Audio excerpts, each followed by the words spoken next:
Hello and welcome. Welcome to the studios of the Extreme Agile Radio. What we've got here is a series of podcasts that we're doing in regards to what is now known as Extreme Agile. This is a new concept that has been put forth by Jeff Sutherland, the co-founder of Scrum, and in essence, what he's talking about is the possibility now of taking Scrum to the next level. And that is using a fourth role on a Scrum team, and that role is AI, agentic AI. So, this is what we will be discussing. It comes from the latest course that we have on the Agile Mastery Academy, and we'll talk more about that in each of our podcasts. So, this is the first of the podcasts that we have, and it is titled Agile Worked. Now it's time for something faster. We'll see you in the podcast. Welcome to Extreme Agile Radio, where today we unveil the high-speed future of software development in our episode, Agile Worked. Now it's time for something faster. Buckle your seatbelts, because you are in for the ride of your life. Welcome to Extreme Agile Radio, the show where we explore how artificial intelligence is transforming the way teams build products, deliver value, and collaborate. I'm Leora, and today we're kicking off the very first episode in our new series, From Agile to Extreme Agile, Embracing AI as a Teammate. Joining me is Ed Rubilak, a seasoned Agile coach, educator, and thought leader who's been helping organizations worldwide adopt both Scrum and AI-enabled development practices. Ed, it's a pleasure to have you here. Thanks, Leora. I must say, it's great to be here. I've been waiting for this conversation because I really believe we're standing at the edge of the biggest shift since the Agile Manifesto itself. A new level in the world of Agile frameworks, as we finally take the number one Agile framework in the world today, Scrum, to a whole new level. Exactly. So let's set the stage. Before we jump into this new extreme Agile idea, let's rewind to where it all started. What problem was Agile actually created to solve? That's a story that goes back about 40 years. In the 1960s, the 1970s, the 1980s, and the 1990s, software development followed the waterfall model with long sequential phases: requirements, design, build, test, release. Projects took 12 to 24 months, sometimes longer, before customers ever saw working software. By the time something shipped, the market had changed and teams had spent months documenting instead of delivering. In fact, a 1995 Chaos report showed that only 16% of IT projects finished on time and on budget. That's shocking. 16%? Exactly. Way back in 2003, Jeff Sutherland pulled together a team of 300 people, which he segmented into many, many small teams, and went on a journey to create a brand new fourth generation programming language for Easel Corporation. A couple of years into the process, he brought Ken Schwaber on board, and together they finalized a process called Scrum. Then in 2001, Jeff and Ken, along with 15 other software practitioners, met in Snowbird, Utah, and together they wrote the Agile Manifesto. 4 simple values flipped the industry upside down. Number 1, individuals and interactions over processes and tools. Number 2, working software over comprehensive documentation. Number 3, customer collaboration over contract negotiation. And number 4, responding to change over following a plan. It sounds simple now, but it was radical then. Agile became a movement about adaptability, communication, and delivering value early and often. So that's the start of what today we call Scrum. What many of us actually live and breathe. day to day. Right.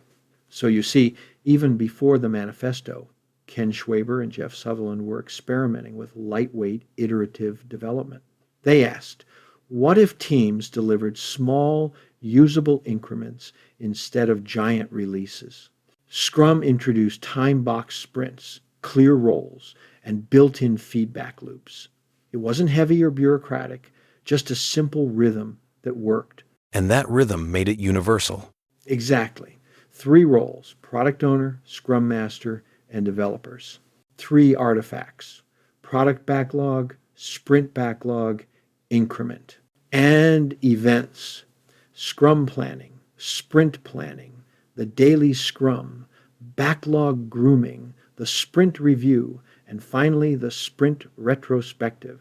It gave teams structure without suffocating creativity.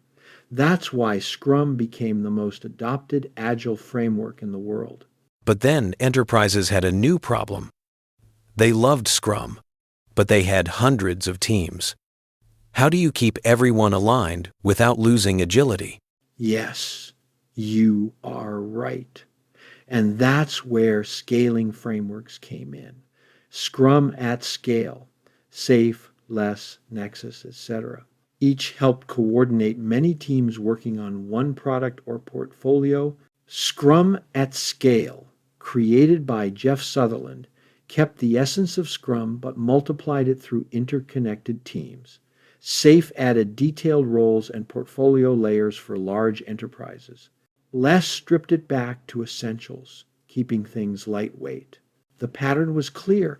Every new evolution solved the limits of the last one. Before we continue with this excellent discussion, I would like to point out to our listeners that you can enhance your Agile journey with our course, Extreme Agile Part 1, at the online Agile Mastery Academy, and discover how to embrace AI as a teammate today. You can find out more information about this course and our online Agile Mastery Academy by going to i-agile.com.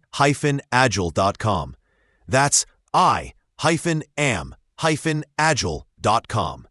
Go and check out this course after our podcast. Now, let's go back to the studio and continue our discussion with our guest, Ed Rubelak. So now we reach the big leap. Extreme Agile. What's actually different this time?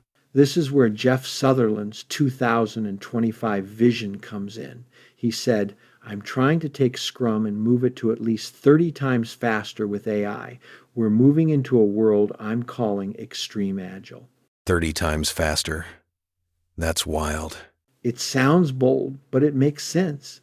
Traditional Scrum gave us transparency and adaptability. AI adds acceleration. It automates backlog refinement, generates code, predicts blockers, writes test cases, summarizes meetings, all while learning from feedback. So we're not talking about better tools. We're talking about AI as a participant, right? Exactly. We call that agentic AI. It doesn't just follow commands. It perceives, reasons, and acts. It can collaborate in natural language. Think of it as adding a new teammate who never sleeps and never misses a pattern. Earlier, prior to this interview, you and I were chatting, and you mentioned Jira, CI, CD, pipelines, automation scripts. We have had these tools forever, so it seems. Why is AI different? Because those tools were static. You told them what to do, and they did it. But if the environment changed, they failed. Agentic AI, on the other hand, interprets intent. You can say, generate user stories that improve our checkout flow, and it'll create invest-compliant stories with acceptance criteria, then reprioritize them when customer data changes. It's not passive, it's participatory. That's why we're calling it the fourth role in Scrum. Okay, let's unpack that. The idea that AI becomes a fourth role. Sure.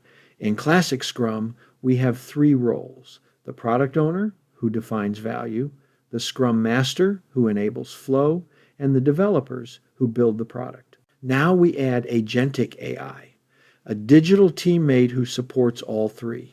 Firstly, for product owners, it expands vague ideas into structured user stories. Secondly, For Scrum Masters, it monitors team sentiment and surfaces blockers. And thirdly, for developers, it writes boilerplate code, generates tests, and documents releases. So it's augmenting every role simultaneously. Now, that is a great way to put it. I hadn't thought about it in those terms. So, yes, it's the ultimate team amplifier, working with each role all at the same time. But here's the key: it still needs human guidance. You coach AI like you coach a junior developer. You give it context, review its work, and it improves over time. It's all in the prompting. Prompting is the program code for AI. A poor prompt gives you garbage responses. A good prompt gives you good responses. And an excellent prompt gives you championship responses. The aim of agentic AI is to turn teams into champions, giving organizations 30 times productivity increase. Okay, tell our listeners, are any companies actually doing this today, or is it still mostly talk? Great question, and yes, it's already happening. Microsoft uses AI to predict sprint outcomes and detect delivery risks. Amazon employs AI for automated testing and continuous deployment. HSBC uses AI for regulatory backlog prioritization, reducing weeks of analysis to hours. There are so many others moving into this arena very quickly today. We will cover some of them in greater detail in our future podcasts. So the pioneers are already living this future. Exactly. And they're proving that Extreme Agile isn't a theory. It's practice with measurable impact, higher velocity, fewer defects, and more innovation. Thanks, Ed. Let's zoom out. How widespread is this AI adoption inside Agile right now? According to Stanford's 2025 AI Index, nearly 80% of organizations are already using AI in their operations, and engineering is the top use case. We're seeing AI in sprint, forecasting, testing, documentation, you name it. And that creates a new career imperative. Scrum masters and product owners who can collaborate with AI will be in high demand. Companies need people who understand both the framework and the technology. So AI-savvy Agile practitioners will be the Scrum leaders of the future. Exactly. The ones who can bridge human collaboration and machine intelligence. Okay, Ed, let's talk mindset. How does a team move from seeing AI as a tool to seeing it as a teammate? It starts with trust and iteration. You invite AI into the conversation, maybe have it summarize daily scrums or generate backlog drafts. Then you inspect the results together. You teach it what good looks like. Over time, it becomes an active collaborator. It's like pair programming with a junior developer who gets better every day, except this junior learns at machine speed. I love that analogy, Ed. A junior programmer going at machine speed and getting better every day. So Extreme Agile is really about learning to co-create with AI. Exactly. And the teams that embrace that mindset early are going to outrun everyone else. Before we wrap up, where do you see this headed over the next few years? We're heading toward a world where every Scrum team has AI embedded in its workflow, backlogs that self-prioritize, sprints that self-optimize, teams that use real-time data to adapt instantly. It won't replace human creativity. What it will do is it will magnify human creativity and innovation. And the best Scrum Masters will be those who know how to balance speed with human judgment. That sounds like the perfect definition of Extreme Agile. Not just faster, but smarter. Exactly. Speed without wisdom is chaos. We've all seen it. Teams moving fast in the wrong direction, shipping features nobody wants, accumulating technical debt at breakneck pace, burning out talented people in pursuit of velocity metrics that don't matter. Extreme Agile is about speed with clarity. It's not about going faster for the sake of faster. It's about using AI to eliminate the noise, the repetitive administrative work, the manual grinding, the context switching overhead, so your team can focus on what actually requires human wisdom: strategic thinking, creative problem solving, empathetic customer understanding, and architectural decisions that last. When AI drafts your user stories in minutes instead of hours, you don't just save time, you gain clarity.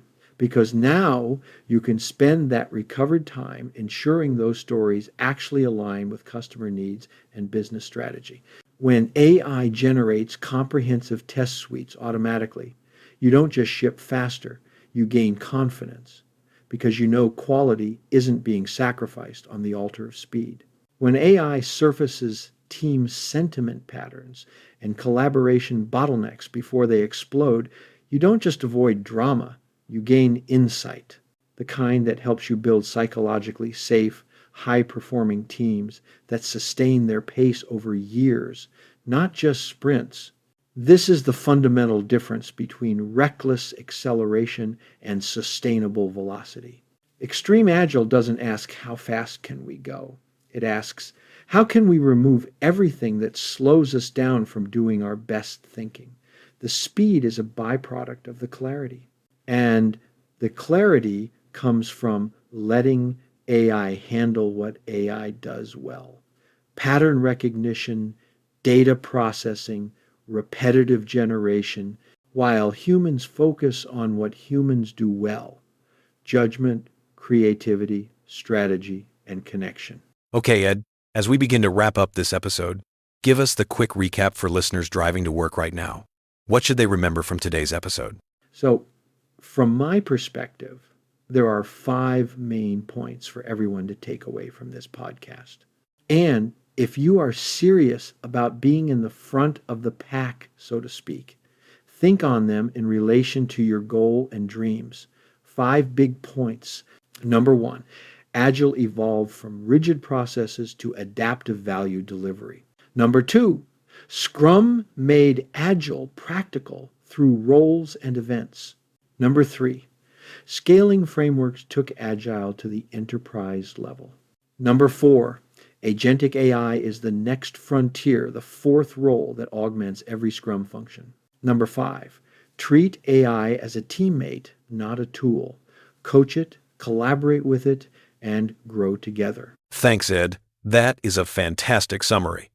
And if listeners take nothing else away, remember this: the future of Agile is already arriving in your team chat window. So, once again, Ed, thank you for kicking off this series with me. This was a great foundation for what's to come. My pleasure, Leora. And I'm excited for the next episode because we're going to dive even deeper into the early days of Agile and how those lessons still guide us today. I believe our next podcast will be a discussion with 2 of my key analysts, Alex and Melissa. They will pick up from here and do a deep dive, as we call it, into the next topic. And Leora, as soon as you can free up some time, I would love to continue our discussion on the topic of Extreme Agile. Thanks, Ed. Your perspective here has been invaluable. I now understand why there is such a demand for your time in the corporate world globally. For everyone tuning in, thank you for joining us on this incredible journey as we explore the intersection of Agile and AI. As I understand from Ed, for the next podcast on Extreme Agile Radio, Alex and Melissa will do a deep dive into exploring the evolution of Agile and how its core values set the stage for AI collaboration. Until then, I'm Leora, and as always, we'll be back with more insights and discussions to fuel your Agile adventures. And remember to stay tuned to Extreme Agile Radio. With that said, remember to always keep inspecting, keep adapting, and always keep in the forefront of your minds. The teams that learn with AI today will lead the industry tomorrow. Success to you. Always. Thank you for tuning in to Extreme Agile, the future of software development. For more insights and to explore our Extreme Agile course, visit the Online Learning Mastery Academy at i-am-agile.com. Okay, thank you for spending time with us on the Extreme Agile Radio show that we've just had. I want to mention to you that this is the first part of many parts that we're going to be doing.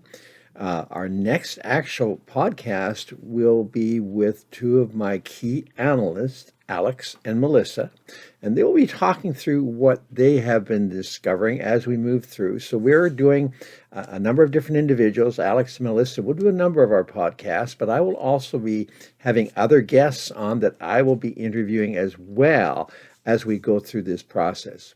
So it's going to be an exciting time, and I really recommend that you go in and look at it. Now, if you want to find out, as we've mentioned, more about the course, you can go to i-am-agile.com, and you'll find what you need to find out there about the courses that we have in regards to Extreme Agile, Scrum, all our Agile courses, they're all there. So once again, thank you for spending time with us here. We will see you in the next podcast.